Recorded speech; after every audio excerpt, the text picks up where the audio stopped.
Ah, un concept par-ci, un concept par-là. Quand est-ce qu'on se voit que vous et moi? C'est quand notre date hebdomadaire? Hein? Franchement, ça fait longtemps. Allez, mettez-vous sur votre 31, c'est parti, c'est maintenant. Blague à part, une petite vidéo entre vous et moi, là, ça fait du bien, ça fait longtemps. Et aujourd'hui, j'ai du lourd à mettre dans votre besace.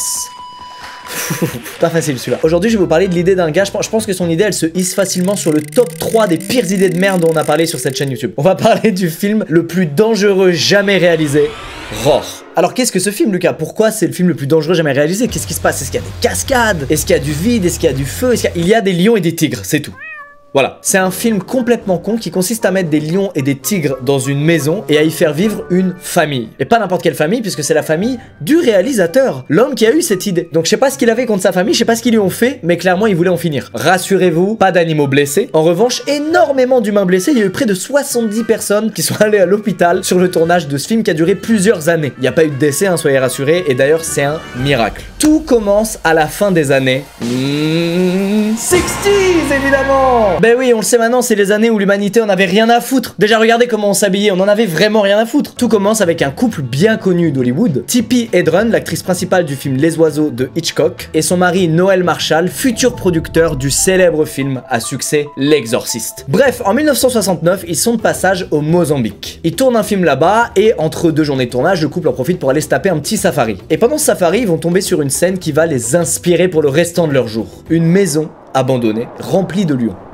Pas ouf la scène, je sais pas pourquoi ça les a matrixés, c'est pas ouf. Sauf que là, notre couple adoré va pas faire ce qu'on ferait tous dans cette situation, c'est-à-dire immortaliser la scène en sortant un bon vieux Kodak et en gravant ça dans notre mémoire. Non, non, non. Pour eux, c'est clair, ce qu'ils ont devant les yeux, c'est tout simplement ni plus ni moins que le meilleur scénario de film jamais imaginé. Alors, je sais pas ce qu'ils fumaient dans les années 60, mais les gars, c'était d'une solidité. Envoyez ça à des labos, ça devait être incroyable. Alors, qu'est-ce qui motive Marshall et sa femme à se lancer là-dedans? Eh ben, écoutez, selon eux, ce serait un super moyen de mettre en avant le bien-être et la protection animale. Je sais pas d'où il sort ça, frérot, mais ça a très certainement un lien avec ce qu'ils fument, ça c'est sûr. En rentrant de leur voyage, Hedren et Marshall se mettent donc immédiatement à bosser sur le script. Alors je vous fais le pitch. C'est l'histoire d'un agent animalier. Il vit en Afrique avec des lions et il va recevoir la visite de sa famille américaine. Il part les chercher à l'aéroport, sauf qu'il se rate et que la famille, elle rejoint directement sa maison en pleine savane. Ça attire forcément l'attention des lions qui n'ont qu'une envie, les manger. Fin du pitch. Bon, c'est unanime, on est tous d'accord pour dire que le scénario est catastrophique. Mais là où ça devient absolument fascinant, c'est que Marshall, il veut filmer tout ça en mode documentaire. Ça veut dire, il n'y a pas de trucage. Il va prendre des vrais lions pour jouer les lions, il va les mettre dans une maison, et il va prendre une vraie famille, la sienne, pour jouer la famille du film. Alors, je suis désolé, je me repose cette question, mais qu'est-ce qu'il a contre sa famille? Ah oui, parce que je vous ai pas dit, mais il veut pas 2 ou 3 lions dans son film. Il en veut 34. C'est Felindra tête de tigre, Marshall. Il y a rien qui va dès le début de cette aventure, et pourtant, elle a eu lieu. Alors, en parlant d'aventure, quand il se lance là-dedans, il pense que ça va être l'affaire de 6 mois et que ce sera plié. Il pense donc que ça va être plutôt facile à faire. Spoiler, le tournage du film a duré 11 ans. Mais pas voulu du tout, c'est juste que c'était un colossal fiasco. Marshall va parler de cette idée fabuleuse à des spécialistes en tout genre à qui il donne le script et les mecs explosent de rire, évidemment. Et d'ailleurs, ils rigolent même pas à cause du risque infini d'accidents pour les acteurs, ils rigolent plus par la non-faisabilité totale du truc, quoi. Pour eux, ça ne peut pas exister. Des fauves qui n'ont pas grandi ensemble vont forcément s'entretuer devant les caméras, ils vont pas cohabiter et chiller. Ce sera pas du tout la scène que Marshall et sa femme ont vue dans la vieille maison abandonnée pendant leur safari, non. Mais Marshall se laisse pas abattre. Allez hop, il se tourne vers un certain Ron Oxley, un dresseur d'animaux, pour lui demander conseil. Ron, lui, c'est un gars plutôt chill, alors il va pas immédiatement se foutre de sa gueule et lui faire un énorme fuck. Il va lui dire, écoute, pour tout savoir sur les lions, il faut vivre avec eux quelque temps. En effet, cela me semble être un bon conseil pour mourir. Alors à défaut de se lancer direct dans une colocation avec des lions, Marshall et sa femme vont plutôt prendre un abonnement au zoo le plus proche. Ils vont y parrainer quelques lionceaux pour qu'ils les voient grandir et ils vont tous les jours analyser leur comportement et prendre des notes. Bien sûr que non! Allez hop, ils louent tout de suite un lion adulte à Ron sans perdre une seule seconde. Ils le ramènent dans leur maison à Los Angeles et ça y est, la colocation est lancée. La logique pour Marshall est simple. À 3 h du matin, quand tout le monde dort, le lion peut tous les tuer. S'il ne le fait pas, c'est qu'une relation de confiance s'est installée avec lui. Voilà, enfin, c'est tout. Il n'y a pas d'autre réflexion que ça. Je vous présente donc Neil, le fameux lion qu'ils ont mis dans leur maison à Los Angeles, qui paie du coup un bout du loyer, j'espère quand même, qui manque ici de dévorer la belle-fille de Marshall, directement, et qui est aussi visiblement très câlin avec l'un de ses 2 petits garçons. Il veut lui manger l'omoplate, c'est clair. Alors, pour un humain normal, généralement, tu vois l'une de ces 2 images, et la seconde d'après, t'as perdu un enfant, ou t'as peur d'en perdre un. Mais Marshall, lui, il y voit une bonne nouvelle. Personne n'est mort. Donc tout va bien. Après s'être amusé avec son lion de location, il décide d'adopter 7 lionceaux. Alors au-delà du fait qu'un lion n'est pas un animal de compagnie, même si aux États-Unis encore aujourd'hui c'est pas très clair pour certains, il est en revanche très clair pour ses voisins qu'ils ne veulent pas vivre collés à un mec qui a 7 lions. Alors il contacte immédiatement les autorités qui font comprendre à Marshall que c'est absolument illégal et zinzin de vivre avec 7 lions et qu'il a 24 heures pour dégager tout son cirque loin d'ici. Marshall se résigne donc à vivre avec ses lions à Los Angeles. Il achète un énorme ranch dans le Soledad Canyon en 1972 et dans lequel il va installer évidemment toute son animalerie. Bon, Marshall, il a un petit ego évidemment, il a pas du tout aimé qu'on l'empêche de vivre avec 7 lions en plein Los Angeles. Donc maintenant qu'il a un ranch et qu'il est loin de la civilisation, il va se venger en tentant tout simplement d'acquérir le plus de lions possible. Il a 9 ans et demi dans sa tête. Marshall appelle tous les zoos et cirques de sa région et leur dit qu'il est prêt à accueillir tous les lions qui ne peuvent plus être gardés ou qui ont été abandonnés. Sauf qu'au bout d'un moment, vous en doutez, il stoppe les frais et il prévient les gens qu'il peut pas non plus recueillir tous les lions abandonnés des États-Unis. Mais bien sûr que non, vous le savez. Marshall continue sur sa lancée et il se dit mais attendez, ça manquerait pas de tigres sibériens et d'éléphants dans ce ranch? Yeah, I'm pretty sure. Au fil du temps, on retrouvera donc au ranch de Marshall 70 lions, une vingtaine de tigres, 9 panthères noires, 10 cougars, 2 jaguars, des léopards et même un tigron qui est un croisement entre un tigre et une lionne. Voilà, je connaissais pas donc je vous offre l'info et une petite photo en prime. C'est totalement ce que vous imaginiez, vous n'êtes pas surpris, je le sais, j'ai vécu pareil. Et comme si ça suffisait pas, il fait aussi venir des flamants roses, des cygnes noirs, des grues, bref, le mec ne s'arrête plus, il est en train de construire l'arche de Noé en fait. Bilan des comptes, on est au final sur plus de 150 animaux qui vivent dans ce ranch. Alors sur le papier on dirait qu'il est en pleine savane en Afrique du Sud, pas du tout. On est qu'à seulement 50 km de Los Angeles là. Et pour que son film soit crédible, bah, il va devoir créer une savane, une fausse savane. Pour ça ils vont devoir importer des arbres, planter des centaines de buissons, créer un lac artificiel. Bref c'est un merdier, surtout que globalement il y avait juste à aller en Afrique pour tourner ça. Mais bon apparemment il y a un petit truc d'ego de se créer son ranch africain en pleine Californie. En plus de ça faut qu'il engage une équipe de tournage assez courageuse et peut-être inconsciente pour se lancer dans un tel projet. Mais rapidement écoutez il arrive quand même à trouver un staff de 140 personnes pour l'accompagner dans cette aventure. Bien entendu, Marshall étant un type sympa, il s'arrange pour qu'aucun d'entre eux ne soit syndiqué, histoire d'avoir à respecter ni horaire de travail et surtout ni réglementation en cas d'accident grave. Plutôt pratique quand on compte mettre au contact de l'équipe une petite centaine d'animaux sauvages. Bon, vous vous en doutez, les premiers ennuis ne tardent pas à arriver, et ce, avant même le début du tournage. Un jour, un des lions décide de mordre le crâne du fils de Marshall, à tel point qu'il va falloir 6 personnes sur le lion et près de 25 minutes pour qu'enfin il lâche le steak. Résultat pour le fils de Marshall, 56 points de suture à la tête. C'est simple, je savais même pas que c'était possible de mettre un nombre aussi grand avant le terme point de suture. Pour moi, ça passait dans une autre catégorie là que des points de suture, c'était des points des points de vie quoi. Logiquement, à ce moment très précis, n'importe quel humain se dit bon, je viens vraiment d'avoir une idée de merde. Vas-y, on va dégager tous les animaux sauvages et puis on va servir du décor pour tourner autre chose. Comme ça, j'aurais pas non plus perdu trop d'argent. Non. Marshall, il met une petite tape dans le dos de son fils, il lui dit bon, bah tout va bien, plus peur que de mal. Et hop, il lui dit de revenir sur le tournage d'ici 2 jours. On est maintenant en 1973, le tournage n'a toujours pas commencé et vous vous en doutez, la situation économique est désastreuse. Entre les travaux, le staff et l'entretien des animaux, la facture devient extrêmement salée pour Marshall qui avait pas du tout prévu tous ses coûts. Alors comme on l'a dit, heureusement pour lui, en parallèle, il est producteur sur le très célèbre L'Exorciste, sur lequel les royalties qu'il touche finissent en grande partie par financer son film, son projet Roar. Un film d'horreur qui va donc permettre de financer un film véritablement horrifique. Sachez qu'il faudra 3 ans de plus à Marshall pour rassembler assez d'argent et finaliser les préparatifs. Il a même dû vendre sa villa pour y arriver, mais ça y est, on est en 76, l'équipe de tournage est prête, les acteurs sont prêts et surtout les 150 animaux sont prêts. Pas sûr ça. Le tournage débute le 1er octobre. Les caméras enregistrent pour la toute première fois et directement on assiste à une bonne grosse bataille de lions. En voyant ça, Marshall, au lieu de se chier dessus et d'être à 2 doigts d'annuler le film comme d'hab, il s'interpose entre les lions pendant la bagarre. Je ne sais pas d'où lui est sortie cette idée. Alors oui, c'est pari réussi, c'est bel et bien le personnage principal ce jour-là, pour la simple et bonne raison qu'il se fait mordre à la main, qu'il saigne totalement et qui finit à l'hôpital. Sachez qu'à l'hôpital, Marshall est ravi. Il a une scène d'action parfaite pour son film, même si la scène c'est juste lui qui se fait mordre, pour de vrai. Et justement, il a bien besoin de scènes improvisées, parce que rapidement il se rend compte d'un truc, Marshall, c'est que les lions, c'est pas Brad Pitt, c'est pas des acteurs. Tu peux pas les faire jouer correctement devant la caméra, ils s'en battent les couilles, c'est des lions, ils vivent. Du coup, Jan de Bont, le directeur photo du film, il est obligé de faire tourner en continu les 5 caméras, tous les jours, sans jamais s'arrêter, pour espérer choper au moins une scène exploitable par jour. Sauf qu'il se passe tellement rien que l'équipe finit par mettre au point des astuces pour que les lions fassent enfin des trucs. Par exemple, ils ont découvert que les lions adorent poursuivre les gens à moto. Donc tous les jours, on prend un technicien au pif, on le fout sur une moto, il roule et on filme les lions qui le pourchassent. Et évidemment on prie pour qu'il le rattrape jamais. Marshall il se rend aussi compte que crier et s'enfuir en courant ça excite les lions et il se passe des trucs. Donc tous les jours, allez crier les enfants pour qu'on ait une bonne scène aujourd'hui.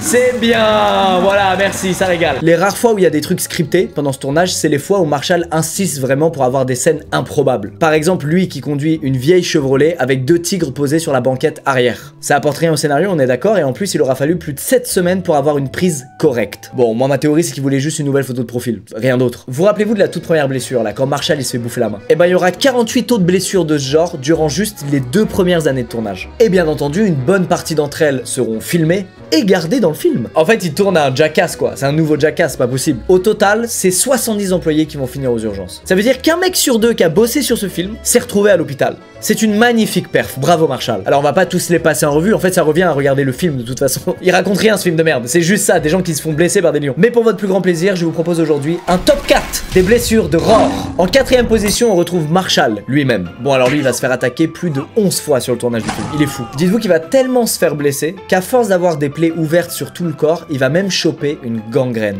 Alors par je sais quel miracle, il finit toujours par se rétablir et donc malheureusement il a jamais l'occasion de se dire qu'il est temps de tout arrêter, définitivement. En 3ème position, on retrouve suspense insoutenable, Edren, la femme de Marshall. Parce que oui, je vous rappelle qu'il met aussi sa femme dans la sauce, mais sinon c'est pas drôle. Alors elle va tout simplement se faire briser la jambe par Timbo, l'éléphant qui traîne là autour du ranch. Mais c'est pas tout, elle a touché le gros lot, Edren elle va aussi se faire griffer par un léopard et mordre à la poitrine par un cougar. Avant de développer bien entendu, elle aussi, une gangrène à cause des plaies. Le tout sans générer la moindre empathie chez son mari qui va continuer de la mettre dans des scènes de plus en plus catastrophiques. En 2ème position de stop déjà culte sur YouTube, on retrouve on retrouve Mélanie Griffiths, la belle fille. Et elle déjà, elle a 17 ans, ça veut dire que fait la DAS. Alors Mélanie sur le tournage, elle vit un premier traumatisme, ce qui est pas drôle pour le coup, c'est elle est à plat ventre sur le sol, il y a un lion qui est sur son dos et qui essaie de lui arracher les cheveux. Personne vient l'aider. Voilà, la caméra continue de tourner sans interruption. Alors, la scène est évidemment traumatisante, heureusement elle s'en sort sans aucune blessure, gros coup de chance, mais elle décide qu'évidemment c'en est trop pour elle. Elle quitte l'aventure en expliquant à Marshall qu'elle préfère finir ce film en gardant son visage intact et que là elle est vraiment passée à 2 doigts d'une catastrophe. Et ce qui est terrible, c'est qu'elle finit par revenir sur sa décision. Elle est prise de remords et de culpabilité et elle se sent mal d'abandonner sa famille sur un projet aussi important. Elle est vraiment sympa Mélanie. Donc elle revient, elle tourne une scène et malheureusement elle se fait attaquer au visage par un lion et elle finit tout droit au bloc opératoire. Bon, tout ça nous amène tout droit au top 1 du classement des blessures du... J'ai oublié déjà ce que c'est ce classement. Le directeur photo, Jan de Bont. Alors il se trouve que Jan un jour a une idée un peu bancale, à savoir celle de se planquer dans un trou pour filmer au plus près 12 lions en train de se battre. Il y a un problème dans son plan, son crâne et sa caméra dépassent du trou. Les lions c'est des chasseuses extraordinaires, donc évidemment elles le repèrent dès la première seconde et elles se demandent pourquoi il y a un putain de topiqueur planqué à 4 mètres d'elle. Et dans le doute, l'une d'entre elles décide de lâcher un petit croc dans le topiqueur quoi. 120 points de suture, c'est bon? 120. C'est ça en fait son vrai but à Marshall. C'est de battre le record du monde de points de suture, c'est pas autre chose. En tout cas, cette fois-ci, c'en est trop et Marshall s'inquiète enfin. Pour son film, pas pour un humain. Son unique réflexe face à cela est de chercher dans son répertoire un potentiel remplaçant. C'est un sociopathe ce gars, c'est pas possible. Il aimait voir les gens souffrir en fait, c'est pas possible autrement. Bref, personne ne semble pouvoir arrêter Marshall dans sa quête du film le plus flingué des États-Unis. But here comes a new challenger. La nature. Le 9 février 1978, grosse crise, il y a un barrage hydraulique qui s'effondre et qui inonde toute la région. Tout le ranch est englouti sous 3 mètres d'eau. Moi ma théorie carrément c'est que c'est un mec de l'équipe qui allait faire exploser le barrage, c'est pas possible autrement. Alors Marshall, qui à ce moment-là comme d'habitude est hospitalisé à cause d'une attaque de lion, part en urgence des urgences pour sauver ses animaux de la noyade. Sauf qu'avec cet incident, 15 félins en ont profité pour se faire la malle, clairement se casser de là. Ce qui va forcer les autorités à en abattre 3 par peur qu'ils se mettent à attaquer la population aux alentours. On est sur un enchaînement de malchance assez terrible, c'est clairement la vie, le destin qui lui dit frérot arrête parce qu'il va vraiment se passer une dinguerie si tu continues. Côté matériel, tout est dead, il y en a pour 4 millions de dollars de casse et en plus de ça, il y a une énorme partie des rushs qui ont été perdus dans l'eau. Normalement à sa place là, tu te dis bon bah vas-y, je récupère les rushs qui me restent et je vais bidouiller un truc, genre peut-être je vais faire un documentaire sur la pire idée de film jamais eu. Sauf que non, Marshall lui, il continue d'y croire et il veut que son film sorte comme il l'imagine. L'équipe passe donc 8 mois à tout reconstruire et retourner des dizaines de scènes dans la foulée parce qu'ils ont perdu les rushs avec, je le rappelle, toujours des lions parfaitement incontrôlables. Et puisqu'une inondation n'a pas suffi à couler ce super film, n'est-ce pas? Le destin s'acharne de nouveau et propose non pas 1, non pas 2, mais 12 feux de brousse sur plus de 400 km tout autour du ranch. C'est vraiment, il y a vraiment le diable qui est arrivé et qui a dit frérot, même pour moi c'est trop là, t'arrêtes. Cette fois heureusement, aucun membre de l'équipe technique n'est blessé, aucun animal n'a pu prendre la fuite. Il y a juste Marshall qui s'est pris un petit coup de griffe par un guépard lors du sauvetage. Bon, la routine pour lui. Les amis, J'ai une bonne nouvelle, on arrive enfin au bout de cet enfer absolu. 11 ans après avoir commencé à élever un lion dans une villa californienne. 6 ans après avoir tourné la première scène qui a immédiatement conduit Marshall à une hospitalisation. Et 70 blessés plus tard. Messieurs, dames, le film est enfin prêt. Le 30 octobre 1981, Roar sort donc en avant-première à Sydney, en Australie. Et après tant d'épreuves, c'est la consécration. Un flop ultime, mon frérot, t'en as pas vu 2D comme ça. Vu comme le film est touchy, puisque tu passes ton temps à voir des gens se faire réellement blesser et attaquer par des lions, à l'image, aucun distributeur n'accepte de le diffuser aux États-Unis. Et à l'international, le film va générer seulement 2 millions de dollars de recettes, alors qu'il en a coûté 15. C'est seulement en 2015, donc 34 ans plus tard, qu'un distributeur américain va accepter de diffuser le film aux US. Alors qu'est-ce que les gens qui l'ont vu en pensent quand même? Bah ils en pensent que c'est éclaté, qu'ils ont rarement vu un scénario aussi merdique, qu'en plus de ça le jeu d'acteur est extrêmement mauvais, mais que par contre, c'est un film d'horreur pas trop mal puisqu'on se demande à chaque nouvelle scène si un acteur va pas y passer. Marshall présente ça comme un truc qui œuvre pour la protection des animaux. Alors que non, déjà non, et en plus vu les conditions de tournage, c'est l'inverse. Élever 150 animaux en captivité pendant 11 ans alors que tu connais globalement rien juste pour tourner un film, c'est vraiment pas ça le bien-être animal. Et d'ailleurs, Marshall lui-même, plus tard avec le recul, admettra que c'était une idée complètement stupide de tourner ce film. Et surtout, il aurait conclu en disant que c'est un miracle que personne n'ait été tué sur ce tournage. Et en vrai, c'est pas une bonne nouvelle qu'il dit ça, ça veut dire qu'il avait conscience des dangers auxquels il exposait ses équipes techniques pour son film de merde. Malgré tout ça finit sur une note positive, déjà parce qu'il y a eu aucun mort, donc au final tout va bien, malgré les quelques traumatismes subis sur le tournage, mais surtout grâce à Edren. Un an après la sortie du film, elle divorce avec Marshall, ce qui est pas étonnant, vu ce qu'il a fait subir. J'ai pas oublié le miel sur la tête avec le guépard, donc je pense que elle a encore moins oublié. Et après ce divorce, elle décide de consacrer sa vie à la protection des animaux. Et pour ça, elle se lance dans le tournage d'un nouveau film. Non. non, cette fois c'est pour de vrai. En fait, elle refuse de voir partir les 150 animaux qu'elle a élevés en partie. Donc elle réhabilite le ranch pour le transformer en véritable sanctuaire où ils pourront finir tous leur vie paisiblement. Mais Edren s'arrête pas là, elle a un grand cœur et en 83, elle va même lancer la Roar Foundation qui vise à protéger les espèces en danger et le ranch va littéralement devenir une réserve naturelle 2 ans plus tard. Donc non seulement elle régale et elle offre une retraite cool aux animaux qu'on tournait dans ce film, mais surtout elle en accueille encore d'autres qui sont abandonnés ou maltraités. Et sachez que encore aujourd'hui, à plus de 90 ans, Edren continue de s'occuper de ces animaux. Les amis, c'est la fin de cette vidéo histoire, j'espère qu'elle vous a plu. Oui, le cinéma, il s'est passé des énormes dingueries. Je trouve ça phénoménal qu'un gars se soit autant entêté à aller au bout d'un projet aussi merdique. Mec, je me suis pris des murs et des stops de mes amis pour des projets 100 fois moins pourris que celui-là. Il aurait juste dû croiser la route de, je sais pas, une personne honnête et c'était bon. On arrêtait le calvaire, il se ruinait pas sur ce truc de merde, il niquait pas la vie des gens à les envoyer au front sur des lions là. Merci d'avoir regardé, je vous tiens au courant si je tombe sur d'autres projets merdiques comme celui-là parce que j'avoue que ça me fascine. Mais des fois ça tourne bien, ça qui est drôle. Allez, prenez soin de vous, je vous laisse cliquer sur d'autres vidéos, passez une bonne soirée, matinée, après-midi, je sais pas quand vous regardez ça, mais plein de bonnes choses, et puis on se retrouve très rapidement dans d'autres vidéos. Et n'oubliez pas, un chat c'est oui, un lion c'est non. J'arrive toujours pas à finir les vidéos, même après 10 ans.